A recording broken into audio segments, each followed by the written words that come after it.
Hello viewers, welcome to UN Digital Class. In today's lecture, I am going to discuss about learning. Let us start. First of all, what is learning? A machine is said to be learning from past experience, that is the data fed in, with respect to some class of tasks if its performance in a given task improves with the experience, which means in simple words we can say that learning is nothing but that is the machine learns from its past experience, where the past experience is nothing but it is the data fed into the machine, and here the learning is based upon some class of tasks. Now take one example of learning.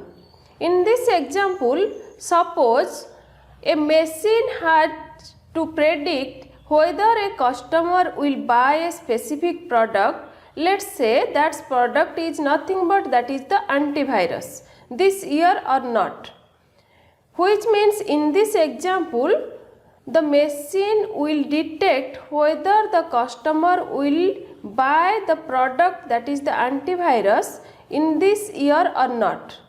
The machine will do it by looking at the previous knowledge, that is the past experience, by taking the data of products that the customer had bought every year, and if he buys antivirus every year, then there is a high probability that the customer will going to buy that antivirus in this year, which means when a machine has to detect some work, first of all the machine use its past experience or the data which is fed into that machine.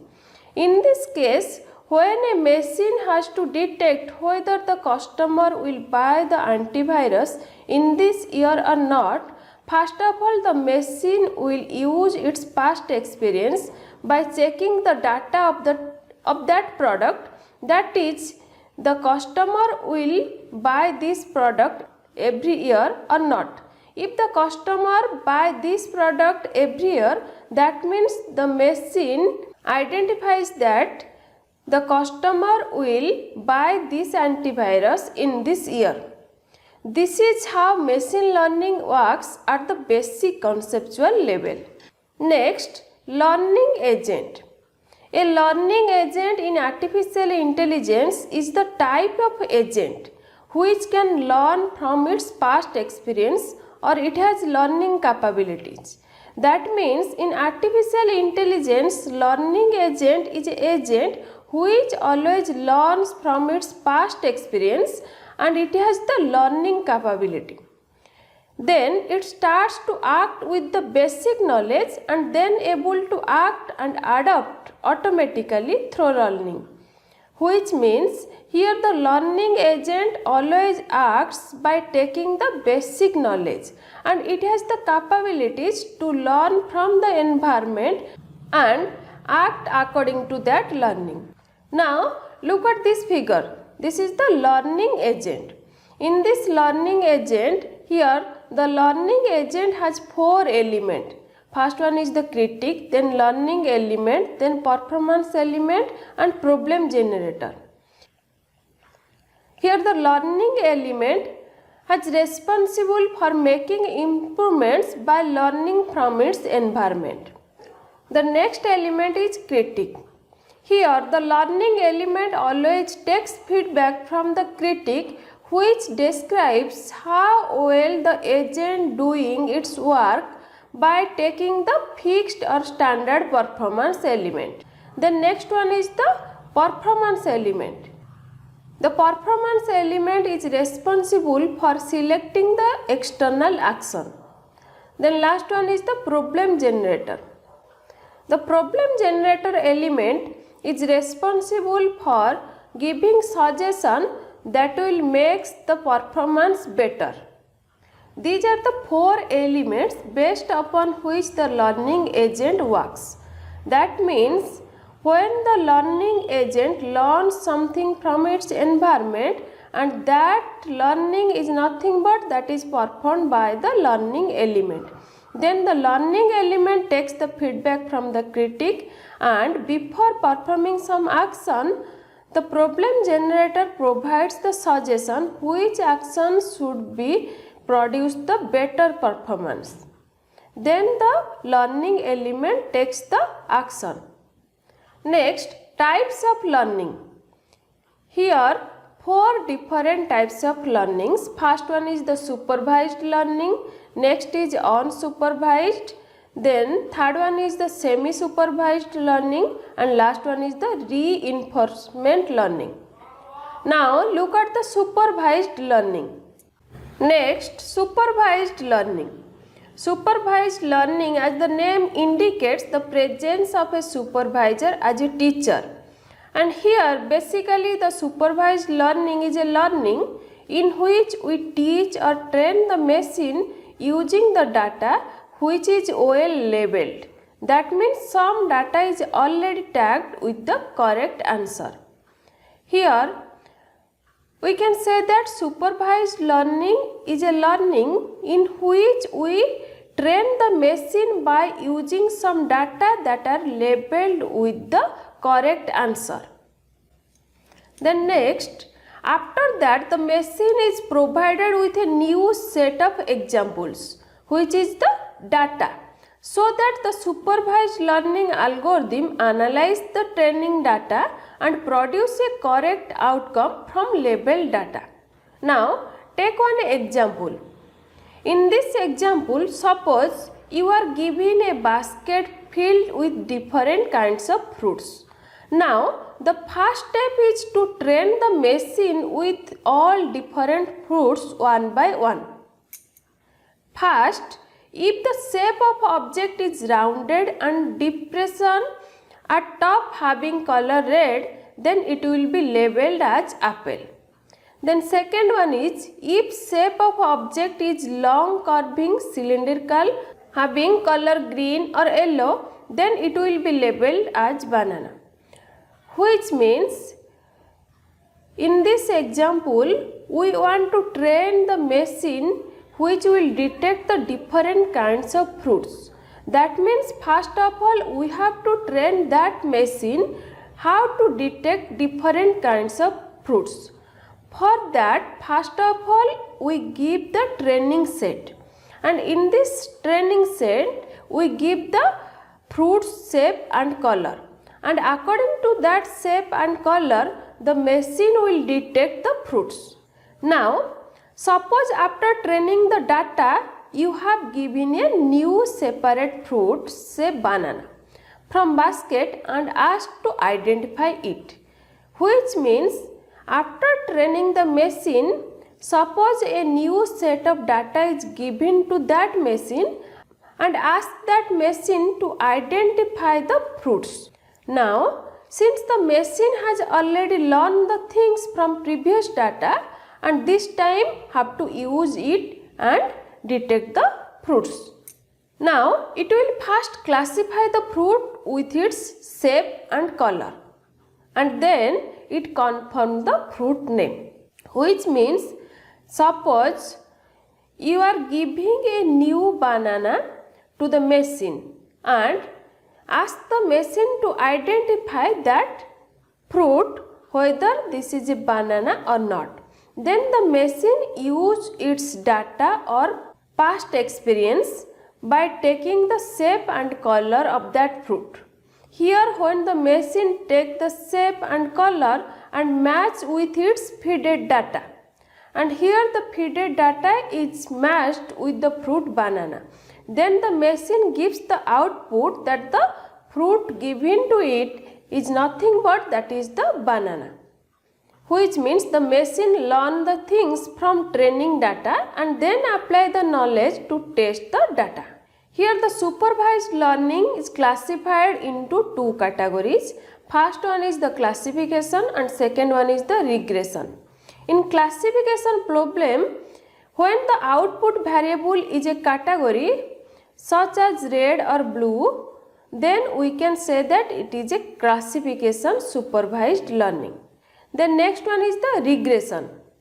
In regression problem, when the output variable is a real value such as dollar or weight, Now look at the difference between these two categories, that is the classification and regression.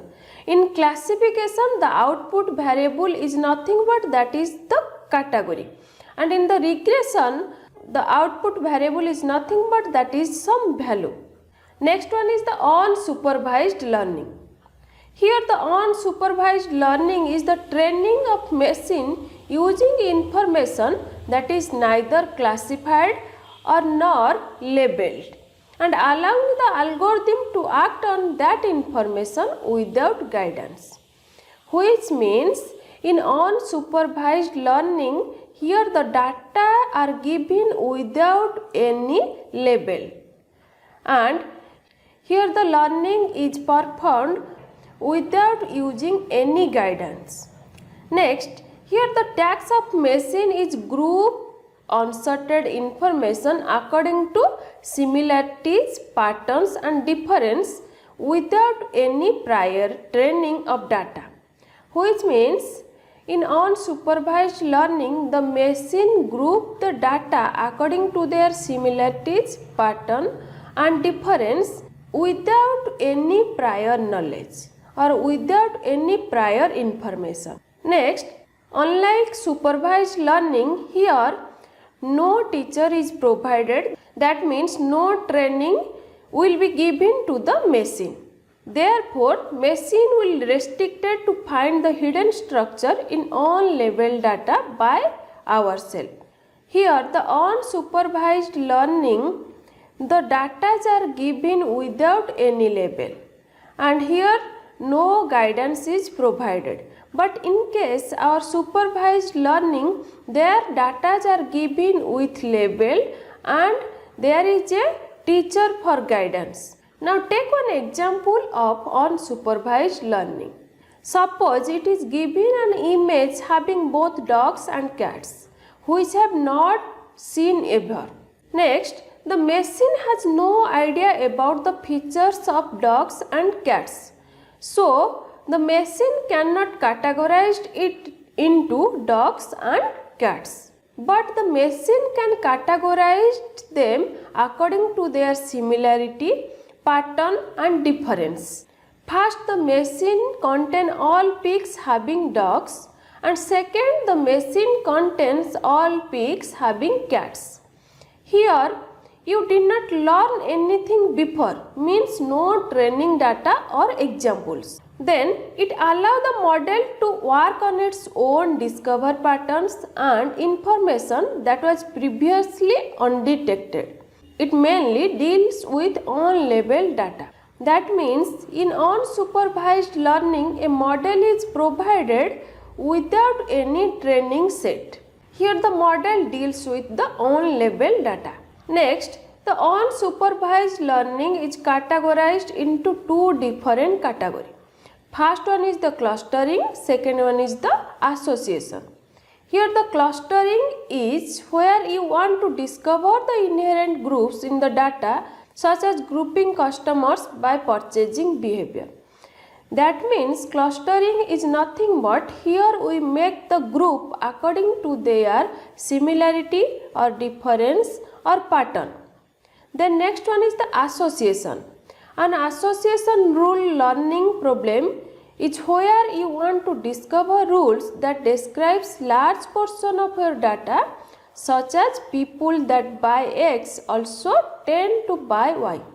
Here association is nothing but that is to discover the rules for the large set of data. Next, semi-supervised learning. As the name suggests, its working lies between the supervised learning and unsupervised learning. We use this technique when we are dealing with a data which is a little bit labeled and rest large portion of it is unlabeled. That means the semi-supervised learning takes a data set where some data are labeled and some data are unlabeled. We can use unsupervised technique to predict labels and then feed these labels to supervised training. Which means in semi-supervised, since some data are labeled and some data are unlabeled, first we take the on-label data and apply the unsupervised learning. Then find their label and feed it to this data to the supervised learning. This technique is mostly applicable in case of image dataset where unusually all images are not labeled. Next one is the reinforcement learning.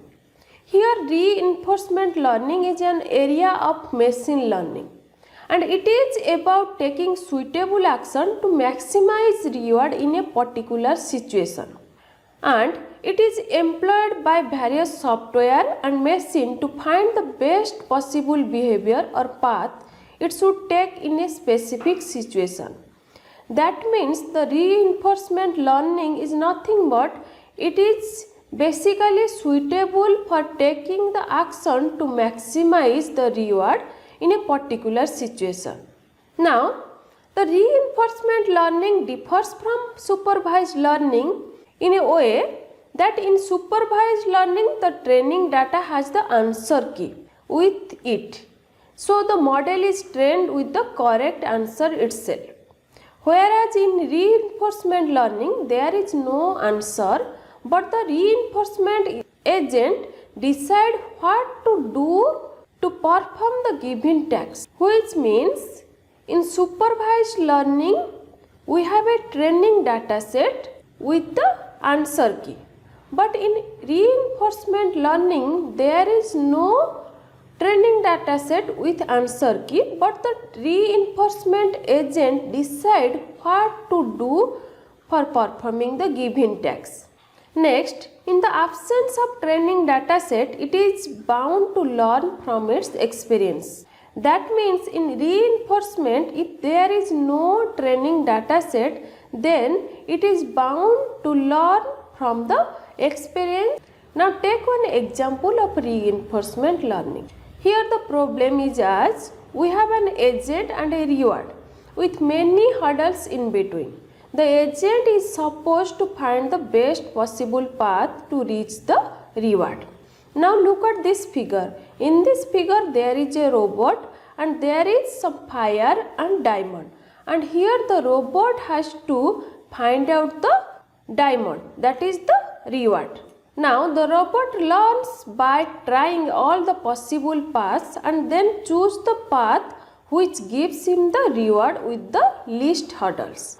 That means here the robot tries all possible paths and when it tries it learns from how to reach to the reward. Here each right step will give the robot a reward and each wrong step will subtract the reward of the robot. And the total reward will be calculated when it reaches the final reward, that is the diamond. Next, main points in reinforcement learning. First one is the input. The input should be an initial state from which the model will start. Next one is the output. There are many possible outputs as there are variety of solutions to a particular problem. Because in reinforcement learning there is no training data set with answer key. That means the agent tries all possible conditions to get the reward. Next, training. The training is based upon the input and the model will return a state and the user will decide to reward or punish the model based on its output. Here the model continues to learn and the best solution is decided based on the maximum reward. This is all about the learning. If you have any doubt regarding this learning, then you can ask me through comment. I will reply you and discuss about your doubt. Thank you for watching.